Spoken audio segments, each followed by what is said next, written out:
Yeah, man. Today I want to kind of Jeremiah's one of my close friends, and he loves presuppositional apologetics, and he kind of got me encouraged to go do some reading on it. And I read Bonson's book on Always Be Ready, I think that's what it's called. And I think I also read his book on Van Til, presuppositional method. And so today, me and him kind of going to talk about what is presuppositional apologetics. And so I guess we can start with what are the four main common methods used today. We got classical, presuppositional. What are some other methods people commonly use? Yeah, another one's called evidential apologetics, and I actually have a book. I'll talk and try to find it at the same time, but there's kind of the views of apologetics. And so here it is, the 5 views on apologetics. And this, I recommend everybody to go read this. It's awesome because it has William Lane Craig as an author, Gary Habermas, John Frame, Kelly James Clark, and then Paul Feinberg.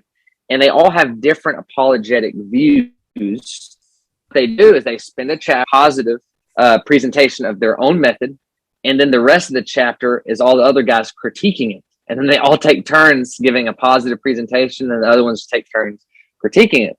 So the 5 views of apologetic here, like you said, you have the William Lane Craig represents the classical apologetics. Gary Habermas, he promotes the some of these are escaping me. Let's see. So you got classical apologetics, evidential apologetics, the cumulative case of apologetics, the presuppositional apologetics, and then number 5, you have the reformed epistemology apologetics.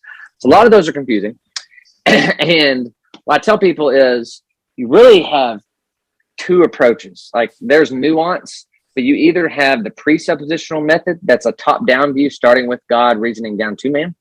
And then you have the bottom-up view, which just there's nuance here, but that's really more of the evidential apologetics. Yeah, there is nuance between the classical model and the evidential model, but for all intents and purposes, they're reasoning the same way. So you can either start with God and reason down, or you can start with man and reason up to God. Definitely. I forgot the name of the YouTube channel that you always, I think it's called Real Apologetics. Eli. Revealed Apologetics. And I highly recommend that because Eli Yala, he's been 3 years now. And I started following him at the very beginning. So I've seen him learn and grow a lot. And he's been he doesn't even know this. And I've contacted him from time to time, but he's been pulling me along the way. I've just been eating it up. Love it so much. Definitely. I think you told me on the phone illustration that he used, and this kind of jumpboard us into the the discussion.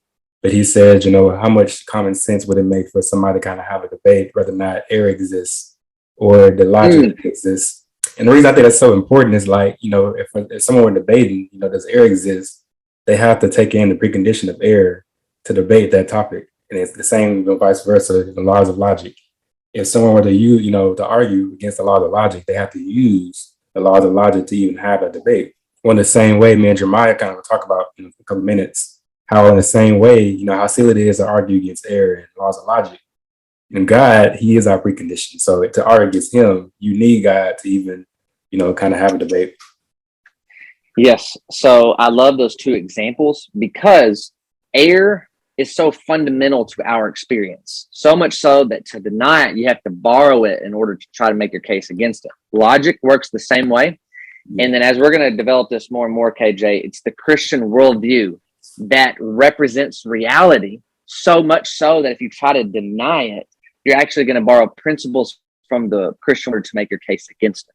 And I'm with you. That is incredible. And if you can demonstrate that and show that, then it's no surprise that it's the apologetic method in my mind, because not only do I think we get principles in scripture, but it represents the truth. It's really hard to contend against the truth when you're just trying to suppress it. You know what I mean? Definitely. Now, to kind of this is kind of like an intro episode. Me and Jamar are probably doing an episode to kind of go more in depth, but just in the limited amount of time we have, let's talk about worldviews. Can you define what a worldview is? Yes. And I'll do another word with it because we're talking about presuppositional apologetics. And when we're talking about presuppositional, but basically this method is saying everybody has presuppositions that they approach with everything. Their most basic convictions of how they understand who they are, how to interpret facts, all of these things is seen through someone's most basic presuppositional lenses. Now, we would say those basic lenses that everyone has is actually their worldview, how they view and understand the world and understand how they ought to live in that world and how they ought to treat other people. These are their ultimate standards of how they view reality. So a worldview, I think, can be summed up in 3 bullet points. It's made up of ontology, which is the study of existence or being. A worldview is made up of ontology and epistemology. This is the study of knowledge, how we know what we know. I can't express to people how intrigued I am in the realm of epistemology. But you have ontology, epistemology, and number 3, you have value theory or morality or ethics. They're all talking about the same thing. Mm-hmm. Now, this is what's interesting, KJ. A worldview and those 3 points, those 3 pillars, they all lean and depend on one another.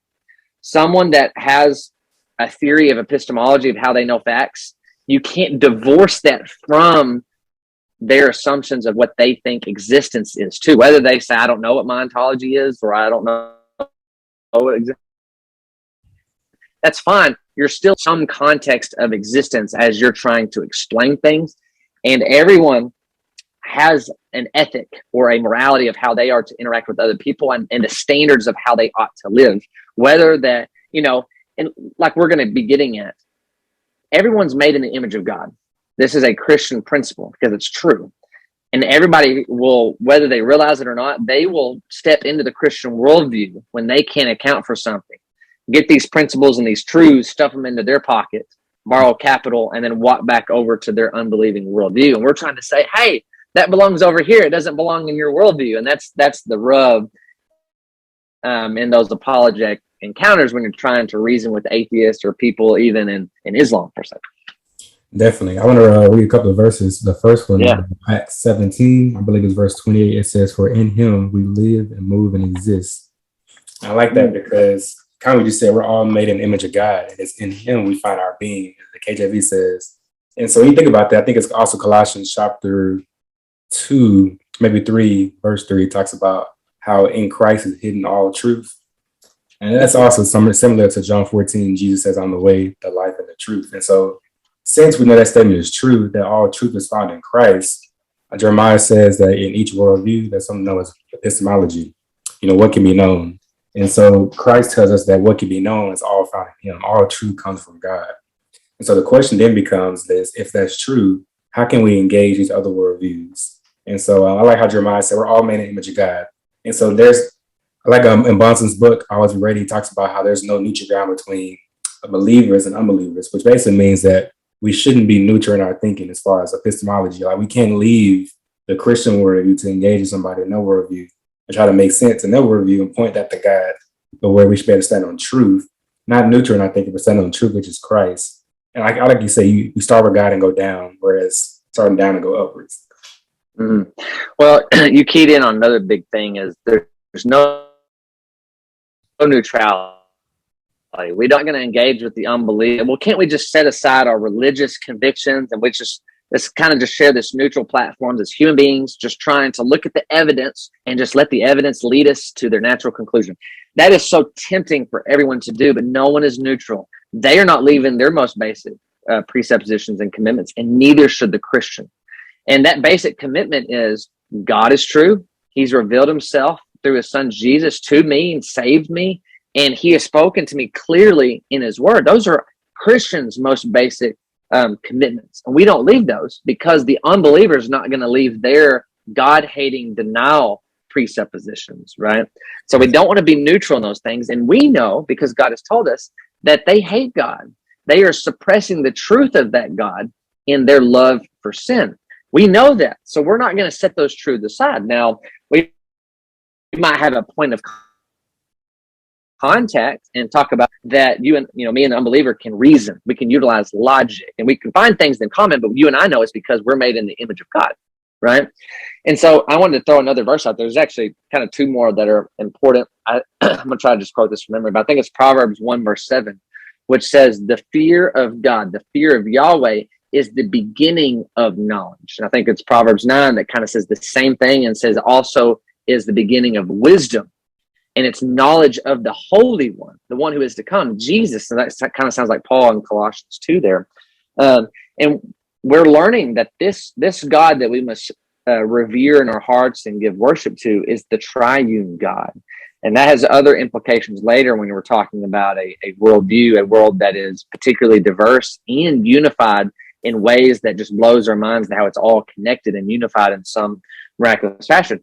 God has to transcend this unified and diverse world that's also one and many, right? So those are more clues that point to the Trinity accounting for those facts. But I love what Jesus said at the end of the Sermon on the Mount. He said, who then hears the words of mine and does them will be like a wise man who built his house on the rock. And when the rain fell and the floods came and the winds blew and beat on the house, it did not fall because it was founded on the rock. And everyone who hears these words of mine and does not do them is like a foolish man who built his house on the sand. And the rain fell and the floods came and the winds blew and beat on that house, and it fell, and great was its fall. Now, I think a lot of applications can be made here. Jesus is God in the flesh. So we must build our understanding of knowledge and truth, our entire world, on the rock of Christ. We do that, we're going to be equipped to contend for the faith, right? But if we build our worldview, if we build our theory of truth and knowledge on human reasoning, pagan philosophy, worldly philosophy, it's going to crumble. And so I just always loved kind of that application. It was Greg Bonson that really highlighted that in our thoughts. Definitely. I think it's two illustrations. I'll let you use the Van Til illustration. But another one, Bonson's illustration, he talks about what does it mean how people suppress the truth or a lie. Romans 1 talks about how there's a mother. She has two boys. These boys are in gangs and they raise up bad environment. They shoot people. They rob people. They break into stores, break into cars, a whole bunch of terrible things, right? But when she's around her friends, she always tells her friends that, hey, my boys are good. My boys are good. But when her boys come home to visit her, she hides her most valuable possessions. Now, the question is, does the mother in that moment truly believe her boys are good? And we will all say no. Somebody may say, why? Because her actions say that she doesn't believe that those boys are good because that she's hiding things from them. Well, in the same way, in some degree, Romans 1 talks about, the whole book of Romans talks about how we're all dead in sin. We know because we're dead in sin, it points back to original sin. But since we're all made in the image of God, when we come in this world, we're born under sin. And so people, they suppress the truth. We're all made in the image of God, so we know God is real because we can use laws of logic and reason. And the Bible talks about how God has made us something known to us. I think Ecclesiastes 2 talks about that too. How God has put, I forgot how the verse goes, but basically he's put like existence in our hearts to know that he's real. Some of the lines of that. And so we all can reason and know that there is a God, right? But the question is, well, not the question, the statement Paul gives that is that people suppress that truth for a lie. And so I think too, Van Til, Jeremiah knows how the illustration goes, but I think it's like the child slapping the parent in the face. Mm-hmm. Yeah, so there's a couple of illustrations that I really like that Van Til and perhaps Bonson and others have used. But I think one of the famous ones that Van Til used is like the unbeliever, someone who's made in the image of God, reflects many of his attributes, can reason, can understand logic and truth being absolute, and kind of having that the golden rule impressed on our heart that we should treat others how we want to be treated. That unbeliever spits at God, hates him, even though that his every existence, every step that he takes is dependent on God's eternal existence. It's like a rebellious child sitting in their father's lap, slapping him in the face. And the only reason that child is being able to be held up is because the father is holding them in his lap. But the idea is the rebellion is happening, but the rebellion can only happen because the father is sustaining that action. And you read probably the best verse to illustrate this in Acts 17. For in God, for in him we live and move and have our being. Our being is contingent on God's eternal, everlasting existence and being. And there's a verse in Proverbs, KJ, that says we see light in his light. And that's kind of getting at that we know things temporally, because God knows it eternally. And so another illustration, when we're talking presuppositionally with somebody, another good illustration says, we're all in this living room of a house. We're all walking. We all share this platform, and we're all walking around, and we're saying we know that this floor has to be held up by beams underneath the floor. We can't see the beams, but we know that they exist because the very fact that we're standing on this floor presupposes a greater support.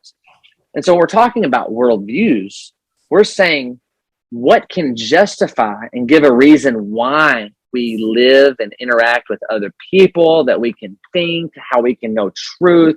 Why is reality the way that it is? And I'll just say, pagan philosophy cannot tell you why without just giving you mere opinion and saying, maybe it's this, maybe it's that. At the end of the day, I don't know. And this is the folly of the I don't know statement. They know that they don't know, and that's a self-contradiction. Their epistemology, their not knowing, is collapsing in on itself. And that proves their epistemology doesn't work, even though that they're convinced of so many things that they experience. You ask the stinger of a question, well, how do you know you're experiencing X, Y, or Z? Well, I just am. It's so convinced. That's not a reasonable justification. This is where Christianity wins every single time in these conversations. Why am I here? How can I know things? Because God has eternally existed and revealed himself and created me in such a way to have reasonable cognition and ability to see things and reason in this inductive manner, probabilistically. But the foundation of that probability rests in an absolute creator that made me in his image. Those are non-negotiables. That's the only proper foundation to reason and to continue to look at nature and say, man, these laws seem pretty consistent. But why? How could I know that without just being begging the question and just say, well, it's always been like that, so it must continue to be like that in the future? Well, you don't know what tomorrow holds. You don't know, right? And how do you know that your senses aren't deceiving you? The Christian could say, well, God's made me in an intelligible way to reflect himself. We can always go back to scripture and say, that's why. So there's a lot there, KJ. Definitely. Now, two of the most common arguments that presuppositional people that's the host of this view use is the transcendental argument and the precondition of intelligibility.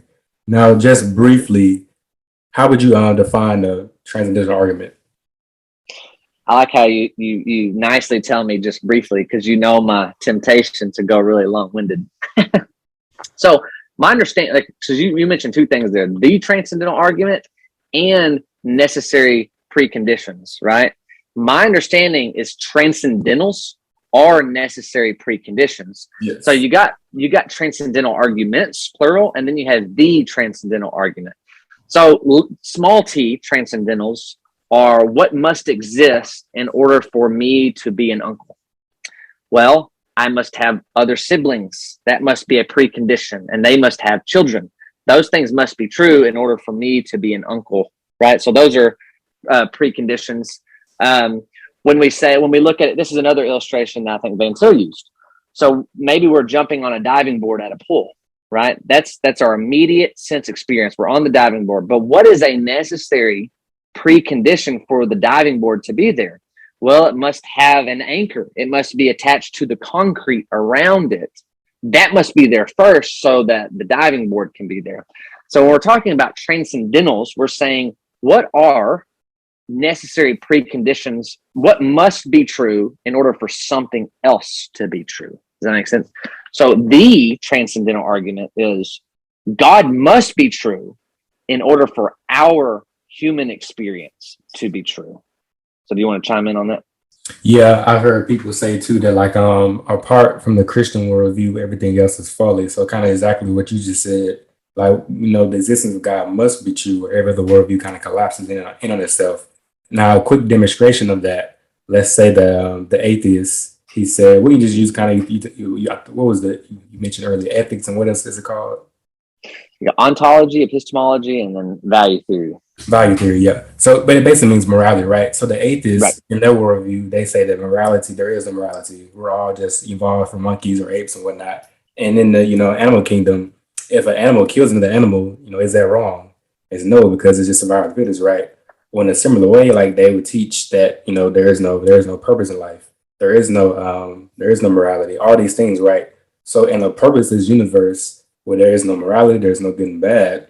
For an atheist to say to the Christian, I don't believe in God because in the Old Testament, your God is evil. How can the atheist how can that even come out of his mouth if they teach the opposite of that very statement? It's kind of like what Jeremiah said. They have to borrow from our worldview. But again, the existence of God kind of disproves their worldview anyway. How would you kind of chime in on that too, to kind of tag alongside? Yeah, everything we've been saying is worldview, worldview, worldview. And so we don't want to give them the benefit of getting away with saying, oh, well, God of the Old Testament is just evil. Well, they have made so many presuppositions in that statement. They are claiming to have a standard of morality that's superior to the God of the Old Testament. And so thinking presuppositionally, I was going to read perhaps 2 verses real quick. This is, I learned this from Greg Bonson in Proverbs 26. Verse 4 and 5 says, answer not a fool according to his folly, lest you be like him. Answer a fool to his folly, lest he be wise in his own eyes. So when someone says, well, the God of the Old Testament is evil, we should be thinking of this twofold method. Now, I'm not just going to say, well, let's just not talk about the God of the Bible and let's try to meet on this common ground and just look at these isolated evidences and see where they lead. No, we're actually stepping onto his turf. We're actually starting to reason like the fool, and we are going to be like him. Answer not a fool according to his own folly, lest you be like him yourself. But rather, we answer a fool to his own folly, lest he be wise in his own eyes. So what Bonson pointed out, there's a principle here. Let's, for the sake of argument, let's say, okay, you have a standard of morality. Let's hypothetically grant the atheistic worldview for a moment. Okay, where do you get your morality from? I mean, that's the question. We're over here. We're granting your worldview for the moment. And then you get questions like, well, you just do what feels right. Uh-oh. Well, now Stalin and all these mass murder serial killers, they did what they felt was right. So what makes you right and them wrong?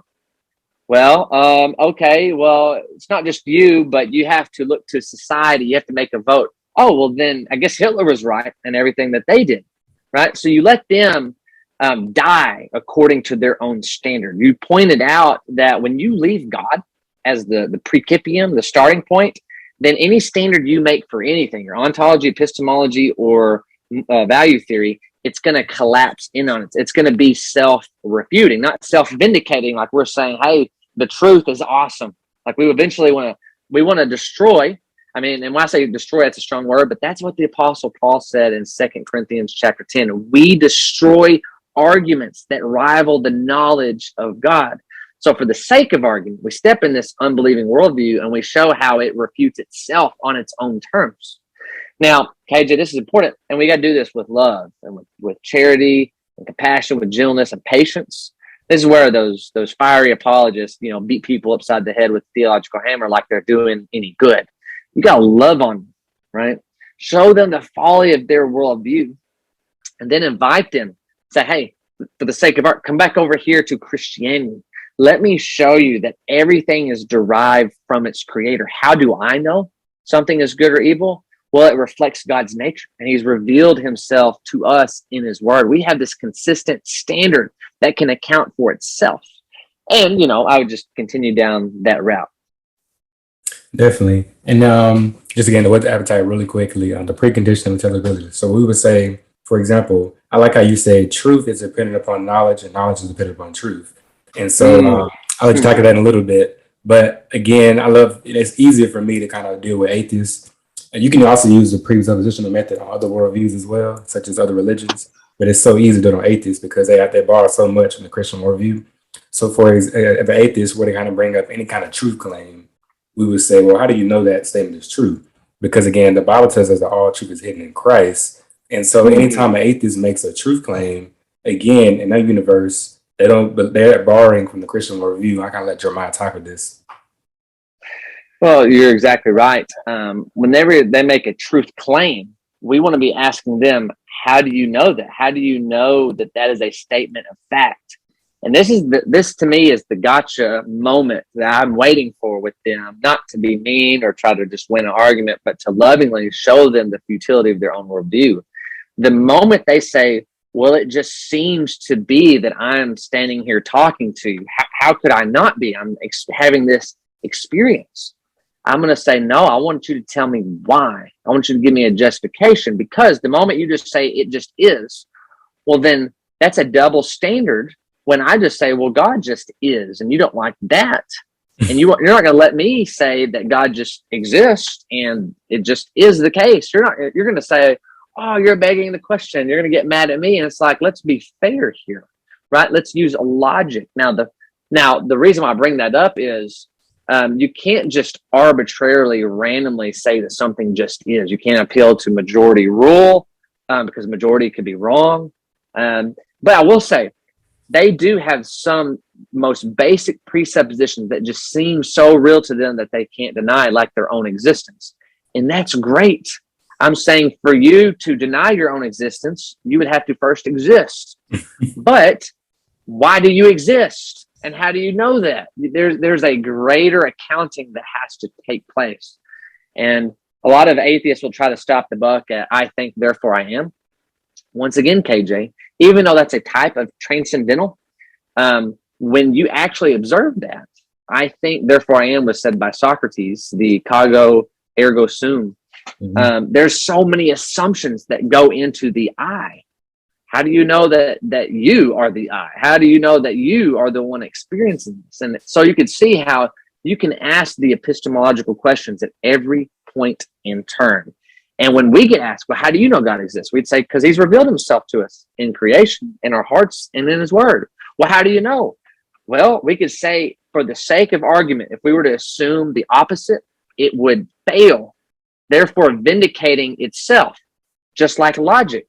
How do you know logic doesn't work in all points in time? Well, try to argue against logic. It's opposite. Well, you have to keep borrowing principles from it. So try to argue against the Christian worldview, the triune God who has revealed himself, and you're going to act like an image bearer of God, having a standard of right and wrong, a standard of truth. And I'm like, these are all principles that are found in the Christian worldview. And like you said, there's a way to still use the presuppositional method of the triune God against Islam and other religions. But just for the sake of this conversation, atheism has already tied both arms behind their back because they cannot account for their own worldview, and they know it, and they think it's something by just pointing out inconsistencies in other worldviews. The problem is they've not even grounded logic on their own worldview. So why should that even be a good method on their own terms? Now, we're over here saying it is a good method, and we have justification for logic. But yeah, those are some more good things to point out. I know me and you have also had conversation in the past that we as Christians, we're the only people that can have a justifiable standard when it comes to truth. And we also can have a false justifiable standard. Like I say, for example, if we have a belief about something that happens to be false, we still have a standard for what's true and what's false because the Christian worldview. Whereas the atheists, they have no justification for that system. So like, for example, an atheist, they can know 2 + 2 is 4, and that's truth, but in their worldview, they have no standard to know what's true and what's wrong. But we would say Christians that because they're made in the image of God, they can account and use laws of logic to determine what truth is, but they have no standard for that. But the standard is Christ. How would you kind of deal with that too? There's 2 important definitions, KJ, and this is why the apologetic dog finds itself in 1 Timothy 6, verse 20. Do you care if I read that real quick? Go ahead. O Timothy, guard the deposit entrusted to you. Avoid irreverent babble or pagan philosophy, worldly philosophy, and contradictions of what is falsely called knowledge. 2 key definitions in these worldview conversations is the definition of truth and the definition of knowledge. Now, you already kind of brought this out earlier. They're both we'll give it away. They're both dependent on one another. Remember one of the most profound questions, and it was even asked insincerely to Jesus himself by Pontius Pilate. What is truth? I teach at the college, and I teach on apologetics and Bible study. And I try to tell Christians, look, if you are a Christian because this is what your parents brought you up in, that's not a good reason to be a Christian. You ought to be a Christian because you are committed to the truth. And you believe Jesus when he says, I am the way, the truth, the life, the truth. No one comes to the Father except through me. And you believe that that is true, and everything else that claims to either provide salvation or whatever you is false. I mean, that I tell them that is why you ought to be a Christian. That's what Jesus himself said. So what is truth?